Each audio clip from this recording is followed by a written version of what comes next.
Hi guys, welcome to my channel again, and it's your girl Nisi. So if this is your first time on my channel, please hold up, show me some love, like, subscribe, and share. And hey, if you find my topic interesting or you have any experiences, don't hesitate to be a part of, share your opinions. Your comments are welcomed. Just be nice, okay? So today I'm going to be talking about Montenegro. I know it's summer and a lot of people are thinking, hey, where do I want to go to for holiday? And I've met a few people who have asked me about Montenegro and they would like to know more about it as a touristic destination or as a holiday destination. So this is what I have to say. Personally, I went to Montenegro not as a tourist, but I had some business to do in Montenegro, hence I went. Now, when I went to Montenegro, some people don't know where Montenegro is, so let me start by saying Montenegro is a country in the west eastern part of Europe. Basically, it's also, you can find Montenegro very close to Croatia, very close to Italy, very close to is bordering Bosnia and Herzegovina as well. So basically, this is what I experienced going to Montenegro. Montenegro is a beautiful country. Now, I think that there are so many factors that a person can use to determine if a country or a place is beautiful. Tell me what it is for you. But some people say the landscape, the how the country is positioned and what it looks like, the infrastructure, that's what they term as beauty. Some people say when you have people that are sweet, loving, welcoming, that's what makes the country, and the culture, that's what makes the country beautiful. I say both. Now, this is my take on Montenegro.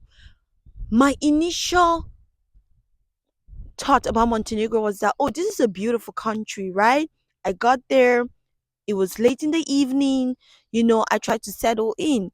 Now, on getting to my accommodation, it wasn't even what it was supposed to be. So I booked an accommodation on Airbnb and I realized that it wasn't clean. It wasn't clean enough. It was pretty much when you take a shower, there's water all over. The shower was so tiny. I thought it was just the accommodation that I booked that wasn't very convenient.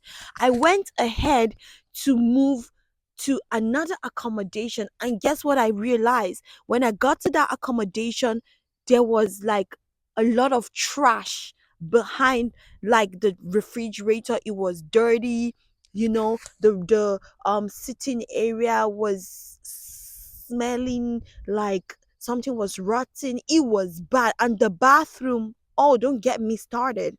And I'm very particular about the kitchen space and the bathroom. So this is my take on Montenegro. They are very, very dirty people. They are not clean at all. So the country is beautiful. You can walk around on the streets. The street seems a bit much more cleaner. Or would I say the streets or the country itself is more cleaner than the people. So we'll probably say thumbs up to the government, right? So the people themselves are literally very, very disgusting. They don't know how to keep clean, they don't know how to tidy up their places, and they want money. So in Montenegro, they use the euros. And you and I know that is euros is not easy to get euros, like, how do I put it now? Oh my god, Nisi, let's just call it. People from Montenegro are the laziest bunch I've ever come across. Can you believe that they don't even open grocery stores on Sunday? They Some restaurants don't even work on Sunday. So on Sunday is like a time for people to go out and eat. And I would tell you this, if you're a black person or a dark skinned person who is visiting Montenegro for holiday, I'm just gonna be straight with you. They are racist. They are very racist. And if you do not speak any Balkan language, you're at a disadvantage. You're going to have a horrible experience with trying to get taxis and trying to get directions. Literally, people are not going to be helping you at all. And the taxi services, they would be very, very rude. I would also like to say that if you do intend on going to Montenegro for your vacation or holiday, I would advise that you limit your stay to the length of 5 days or maximum of a week. And I would say that if you plan on going to Montenegro in like June or July, I would suggest you book your accommodations like in December or January. Why do I say that? Because all the accommodations in Montenegro will be booked out, because people from all over the Balkans and parts of Europe love to go to Montenegro because it's cheap. It's cheaper than going to Italy, and it's cheaper than going to Greece. And if you go to Montenegro, I would suggest that you focus on going to Budva and Kotor Bay. Don't waste so much of your time going to Podgorica, because that's where most of the racism and, marginalization happens. But because Kotor Bay and Budva is mostly the touristic area, they have less racism, less attitude, and they would kind of attend to you because you're spending your money. So Budva and Kotor Bay is where you have the lovely beaches and the beautiful real estate. And also in Kotor Bay, if you're not so much of a beach person, in Kotor Bay they have like architectural monuments and beautiful churches and history that you can just pretty much explore and look around.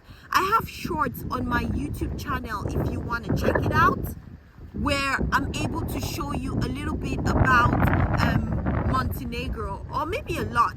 The water, oh my god, is clean, it's beautiful. Like you can literally see the fishes swimming, like you can see them through. I don't even know how to swim, but the beach is just like a whole vibe. If you're the person that likes to like people watch, probably drink alcohol, yes, that's a perfect place. You don't need an ID for you to be able to like buy any form of alcohol for yourself.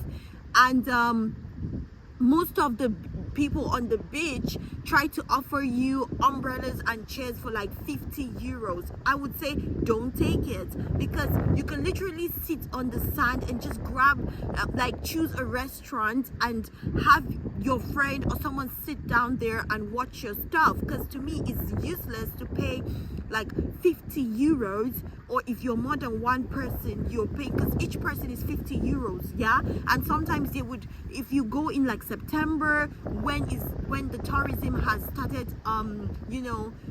going down, they would probably give it to you at like 30 euros. Now euros is not like, the job opportunities there are very slim, so you can understand how valuable it is to be able to have like euros and to be able to like just spend it like that on unnecessary activities. So I would personally say that if you choose to go to Montenegro and you want to go in the peak of the summer, just make sure you book your accommodations way beforehand. I would say from November if possible. But if you know that you don't want to go when there are tons of people, I would suggest that you just wait until the end of September. And hey, if you're looking to just go to the beach and see people's boobies and tummy and privates hanging out all over the place, you will still see that in September.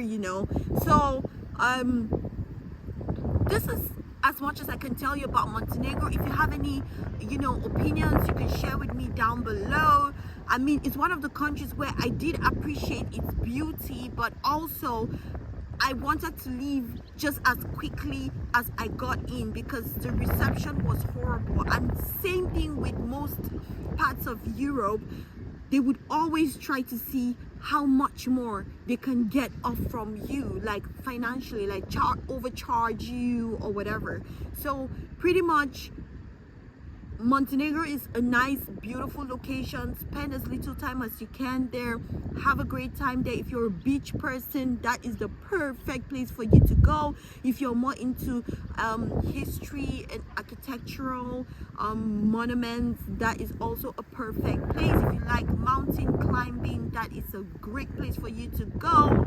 And yeah, I would say that completely enjoy your time there. If you can rent a car, I think renting a car is like 50 euros. If you can rent a car, go ahead and rent a car. But if you can, but there is, I would say there's really no much need to rent a car all the time throughout your visit. You can do it once, maybe, just to be able to cover up tons of attractions.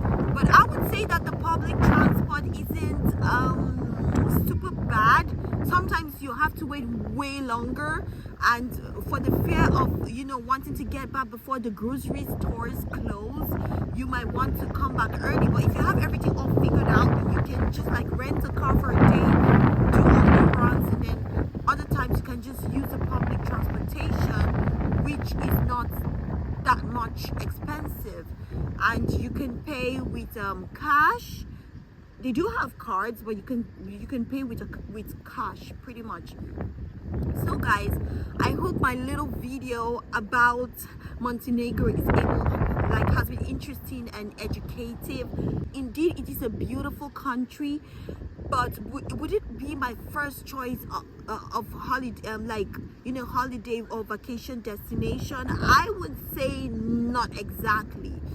But if you're looking for affordability and affordability, like you can't afford Italy or you can't afford Greece, I would absolutely say that go for Montenegro, because it embodies both countries with just much more affordable options. And I would say, hey, watch out for the accommodations. These people are dirty, they are disgusting.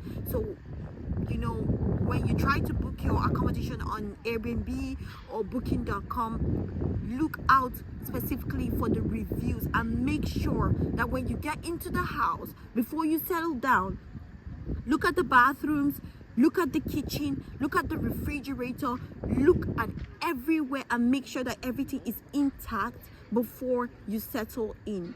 Okay, well, I hope this was helpful. Don't forget to do the right thing, and I'll be waiting to hear from you. Bye guys. Mwah.